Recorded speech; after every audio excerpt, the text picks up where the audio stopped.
It's quite amazing, eh? When Israeli archaeologist Shimon Gibson arrived at the entrance to a long-hidden tomb in a southern Jerusalem suburb in 1980, he knew it held historical value. After all, the 10 ossuaries, first-century Jewish stone coffins which held the remains of the dead, would help historians better understand Jewish life during the time of Christ. We viewed it as a general, as a normal family tomb of a Jewish family from the 1st century AD, based on the appearance of the tomb, based on the inscriptions. All these names were known, and none of them seemed to us to be unusual. Neither Gibson nor his two colleagues, Amos Kloner and Joseph Gott, believed at the time that these limestone coffins could be the modern-day key to cracking a real-life Da Vinci Code. But to a layman's eye, it seemed pretty darn compelling. James Cameron is the executive producer of the Discovery Channel's The Lost Tomb of Jesus. He told reporters in New York that the ossuaries not only might have contained the remains of Jesus Christ, but also could have been the final resting place of the Virgin Mary, Joseph, Mary Magdalene, and Judah, the son of Jesus. I think there will certainly be those that will say that we're attempting to in some way undermine Christianity, and that's really, really very far from the case. I think what this find does, and what this film does, and what this investigation does, is it celebrates the real-life existence of these people. Amazing is not the word for it.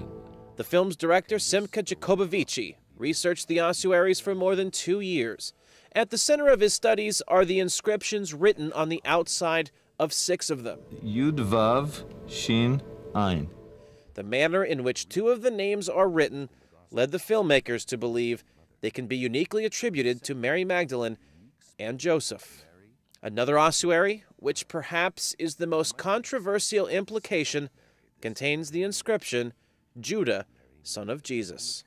The filmmakers contend that it is more than just coincidence that the names on the coffins, with the exception of Judah, match the biblical names in the family of Jesus Christ. Statisticians consulted for the film concluded the odds are remote that another family in Jerusalem at the time with the same names could be buried in the same tomb. And the range was 2 million to 1 in favor of this tomb, to the low end 600 to 1 in favor of the tomb, when professional statisticians dealt with the statistics. Archaeologist Charles Pellegrino joined Jacobovici in conducting research for the film. Together, they tested the so-called human residue in the 2 ossuaries connected to Mary Magdalene and Jesus to determine their relationship through DNA. The samples did not match, lending support to the argument that the remains in these 2 ossuaries could be husband and wife. I, for one, I'm an agnostic with no particular religious act to grind, and I've come to this point, and as far as the actual historical Jesus existing and the people of this tomb and what they were trying to teach us, I, for one, am a believer now. At this stage, who knows what future evidence will show. It is not the first time a documentary has suggested the ossuaries were related to Christ. In 1996, the BBC interviewed Amos Kloner, the lead archaeologist in 1980, about their significance. He promptly dismissed any connection. This conclusion is a major reason why the ossuaries have been largely ignored in the archives of the Israeli Antiquities Authority up to this point. Kloner was also interviewed for the current film. He continues to emphasize that the names on the ossuaries were common names in Jerusalem in the 1st century, and that any link to the family of Christ is preposterous. While Gibson also participated in the research for the current film, he too remains skeptical. Now that we have this idea which has been put forward, I have to say that I'm skeptical, but that's the way I am. I mean, I'm willing to accept the possibility here, but I'm not going to deny that there's an interesting set of variables here which I need now to think about and look into in more detail. I think a lot of research, new research, has to be done.